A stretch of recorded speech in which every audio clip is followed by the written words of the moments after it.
જેતપુરમાં બાળમજૂરી કરતા બાળમજૂરોનું રેસ્ક્યુ કરવામાં આવ્યું હતું. તત્કાલ ચોકડી પાસેના સાડી ફિનિશિંગના કારખાનામાંથી 9 જેટલા બાળકોને રેસ્ક્યુ કરવામાં આવ્યા હતા. એન્ટી હ્યુમન ટ્રાફિકિંગ, બચપણ બચાવો NGO, લેબર ડિપાર્ટમેન્ટ અને ચાઇલ્ડ વેલફેર કમિટીના સંયુક્ત દરોડા પાડવામાં આવ્યા હતા. તેમાં રાધે કેલેન્ડરમાંથી 2 બાળકો અને રાધે ફોલ્ડિંગમાંથી 7 બાળ મજૂરોનું રેસ્ક્યુ કરવામાં આવ્યું હતું. હાલ બાળ મજૂરોને બાલ કલ્યાણ ગૃહમાં મોકલવામાં આવશે.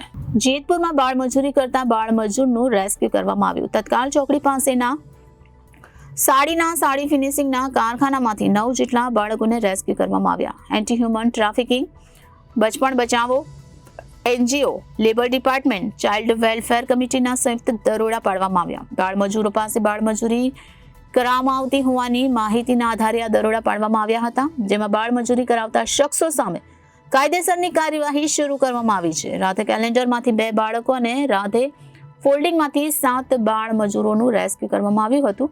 હાલ બાળ મજૂરોને બાલ કલ્યાણ ગૃહમાં મોકલવામાં આવશે અને આગળની વધુ તજવીજ હાથ ધરવામાં આવશે. Bureau report Janadesh news, Jetpur.